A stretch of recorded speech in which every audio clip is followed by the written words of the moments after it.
Readers, welcome back to my channel, Lila Wanders and Reads, and welcome to my weekend books. Lee here, and this may be a little bit short of a video because if you watched me last week, I was suffering from a major cold when I was doing my recording. I'm on the tail end of it, getting rid of it, but it's still struggling just a tad. Anywho, this week I only read 3 books. But I DNF'd one that took me like 3 to 4 days before I decided I'd had enough. And I'll talk to you about that as we get there. So, during my cold, I went through a lot of my Abby Jimenez connection. I've now since finished that, did I say connection? Collection, whatever. I've since finished that this week. But there's a new release coming out April 1st, I believe. That'll be arriving at my doorstep sometime next week. So I may just go ahead and bite the bullet and pick that up, but we'll see what happens. Now, that said, I started the week with the Happy Ever After playlist, and this was a disappointment. Let me see. 2 things. This might get a tad spoilery. So, this part's not a spoiler. Sloane Monroe has lost her fiancé to a tragic death in accident. And she's trying to get her life back on track. She ends up finding a dog, and the dog belongs to somebody, but she doesn't find out until like 2 weeks later. Anywho, they hook up, and they decide they're in love. His name is Jason, but he's really a indie pop star, something like that. And when I say this disappointed me, it's because I felt that Sloane deserved so much better than this jackass. There were 2 things in here that just totally turned me off of him. One, that he gets called out by the paparazzi about an ex showing up at his doorstep. He doesn't tell Sloane about it. And when Sloane finds out, because paparazzi, he's like, well, you just need to get over it. And maybe if I was 26 like Sloane is in here, maybe I would have took that bullshit. But no, not anymore. The second thing, she decides to go on tour with him, and it's not working out. It's not good for her health and blah, blah, blah, blah, blah. And she calls him because she's left the tour for whatever reason. And he just starts off, I need to know you'll do whatever it takes for us to have a life together. No, motherfucker, what about you? So anyway, I read this to the end, and I almost was done with Abby Jimenez. But I remember this is an earlier book, and she's since redeemed herself. And she did redeem herself in Life's Too Short. So this was a huge disappointment. I think I gave it 2 stars because I'm just not going to tolerate that kind of stuff. And I don't want to read about women accepting that kind of behavior and thinking it's what you deserve, because you deserve much better. So, Vanessa Price in Life's Too Short, 2 of her family members had a debilitating disease that was fatal. So Vanessa's thinks that she may have it as well. And so she ends up becoming an influencer, a travel influencer, and then her half-sister sticks her with her infant child, and so Vanessa's grounded. And she meets her next-door neighbor, Adrian Copeland. He's a hot lawyer next door. And this one, I absolutely adored. Adrian's a nice guy. Vanessa's got some problems, but they don't attack each other or tell each other you need to get over it. And she does keep some secrets from him that she should have probably brought to the forefront. But if there's no conflict, there's no book. So I recommend this one. Really liked it. And I am looking forward to the next book that comes out next week. Sorry for the glare. It got real bright all of a sudden. So this is where I want to spend the bulk of my time. The next book I'm going to read is on the long list for the Women's Prize for Fiction 2025. I didn't dislike it. I still got my bookmarks in there. It's got tabs in here, things that I thought were beautiful, but ultimately, it was a little boring. It took me, like I said, 3 to 4 days to get just over the halfway mark. And at that point, I realized that I didn't care. It took this long to get to where there was some sort of connection or not even contact between the two women. So this one is set in a gentrifying, rundown seaside resort town. There's two women, Lydia and Joyce. Lydia is an aging teen pop star who I guess was sexually assaulted or sexually harassed by a producer or contact in the industry. I don't know, and I really didn't care. I mean, I care about sexual assault,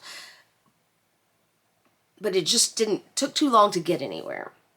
Joyce lives with her mother, and she is henpecked. There's one point in here where I was wondering if Joyce really didn't live with her mother and it was all in Joyce's head. But again, it moved so slowly that I didn't care one way or the other. And I even skipped to the end to try to figure out what happened, and it was a big no for me. But I gave this 3 or 4 days. I can't remember exactly how many. And I gave it 173 pages, and it just wasn't going anywhere. So, on Wednesday of last week, we had book club, and I was still working on birding. And then at book club, a friend recommended Definitely Better Now by Ava Robinson. I picked this up the second I put down birding, and I think that affected my reading experience because I felt like it took a little bit to get started. That said, I read almost halfway the first night, and I finished it up on Friday night, just zoomed through it. So it definitely picked up in the latter half. Let me tell you what it's about, because I didn't talk about this last week, I guess. The very last person anyone should worry about is Emma. Yes, she's an alcoholic, but she's officially been sober for 1 entire year. That's 12 months of better health, 52 whole weeks of focusing on nothing but her 9-to-5 office job, group meetings, and avoiding the kind of bad decisions that previously left her awash in shame and regret. It's also been 365 days of not dating. And with her new dating profile, Emma, 26 of New York, is ready to put herself back out there. Except, was dating always this complicated? And did Emma's mother really have to choose now to move in with her new boyfriend? Being assigned to plan her office's holiday party, I don't have my glasses with me, feels like icing on the suddenly very overwhelming cake until her estranged father reappears with devastating news. Icing, meet cherry on top. But then there's Ben, the charming IT guy, who, despite Emma's awkwardness and shortcomings, seems to maybe actually get her. Sobriety is turning out to be far from the flawless future Emma had once envisioned for herself. And I really loved that. We sometimes can think, oh, if this just happens or if that just happens, it'll be perfect and I'll be happy. But the truth is a lot more complicated than that. It's not a thing or an end state that will make you happy. You have to kind of find it in yourself. And I think that's what Emma did in here. She allows herself to open up to Ben and confront difficult past relationships. She's beginning to realize that taking things one day at a time might just be the perfectly imperfect path she's meant to be on. So when my friend described this to me, she said it's kind of a love story, a romance, and it is kind of. But that is not the sole focus of Definitely Better Now. Definitely Better Now, the sole focus is definitely on Emma, her relationship with herself, her past relationships, how she's willing to take agency for herself and stand up for herself, and open up lines of communication that had previously been cut. So, I ended up only giving this 3.5 stars because it took me a bit to get going, but I am so glad that I read this book.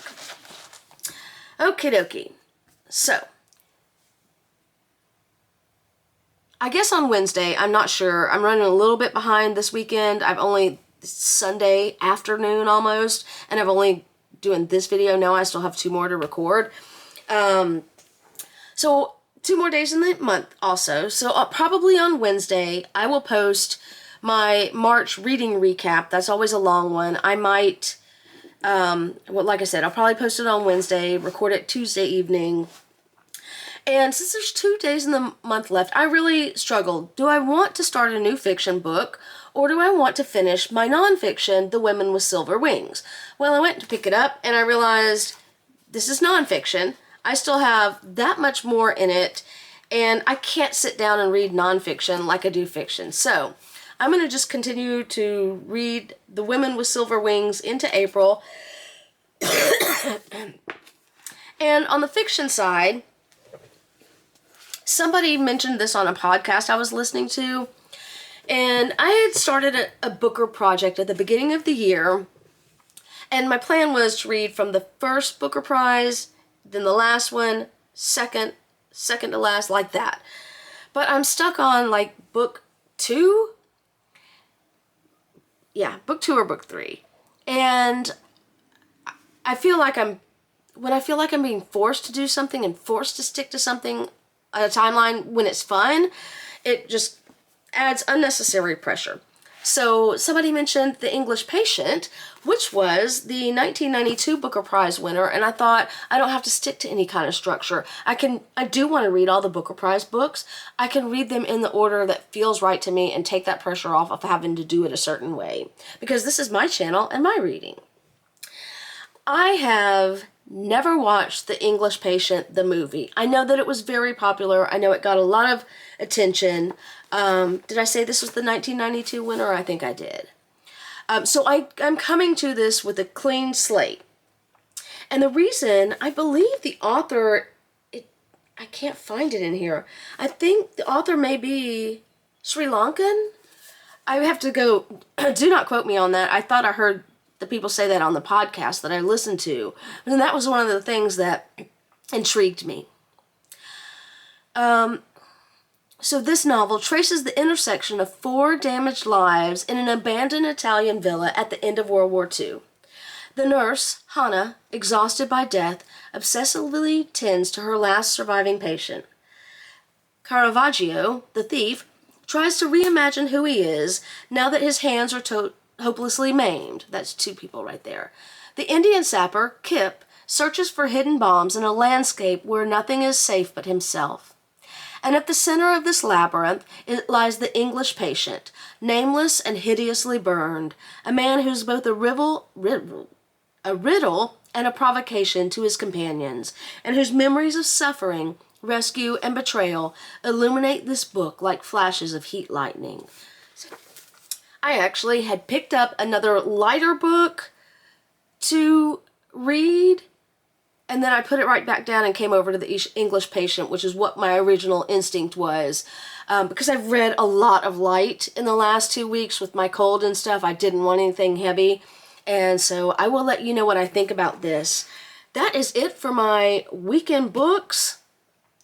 I will be back tomorrow with some sort of final, even though tomorrow is the 1st of April, some sort of final Women's History Month. It's probably going to be a non-fiction about unlikable women, a haul.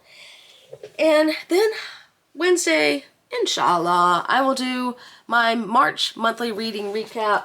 This is what March looks like right there. I got a lot of reading done this month.